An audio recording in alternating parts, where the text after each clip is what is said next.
गोदावरी नदी के तट पर सेमल का एक विशाल वृक्ष था। उस वृक्ष पर कई पक्षी निवास करते थे।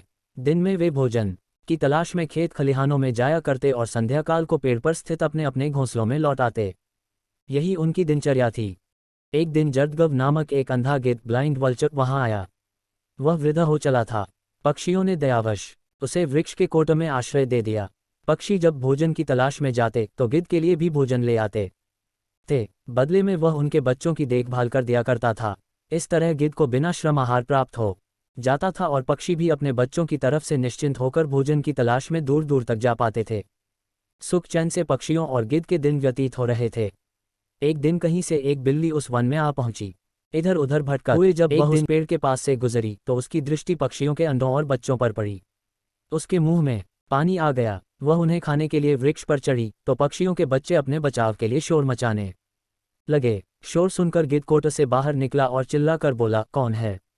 बिल्ली डर गई और वृक्ष से नीचे उतर आई और गिद्ध को प्रणाम कर बोले, महाशय, मैं बिल्ली हूँ, यही नदी किनारे रहती हूँ। पक्षियों से मैंने आपकी बहुत प्रशंसा सुनी है, इसलिए दर्शन हेतु चली आई। कृपया मेरा प्रणाम स्वीकार करें। गिद्ध ने उसे वहां से चले जाने को कहा। वह जानता था कि बिल्ली पक्षियों के बच्चों के लिए खतरा है।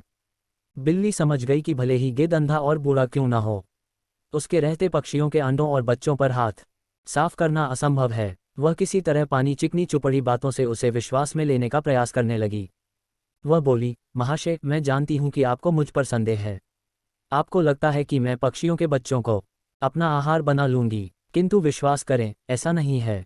एक दिन एक महात्मा से मिलने के बाद मैंने मांस खाना छोड़ गिद्ध ने उस दिया है। मैं पुनर्तः शाकाहारी बन गई हूं और अपना समय धर्म कर्म की बातों और कार्यों में ही लगाती हूं। आपकी प्रशंसा सुनकर आपके सानिध्य में कुछ व्यतीत करने का विचार कर आपके पास आई हूं।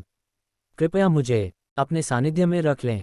गिद्ध उसके चिन्नी चुपड़ी बातों में आ गया और उस पर विश्वास कर बैठा। उसने उसे अपने साथ वृक्ष के कोट रहने की अनुमति दे दी। बिल्ली तो यही चाहती थी। वह गिद्ध के साथ उसी कोट में रहने लगी और अवसर पाकर एक एक कर पक्षियों के अंडे और बच्चे खाने लगी। एक एक कर अपने बच्चों और अंडों के गायब होने से सभी पक्षी चिंतित और दुखी थे।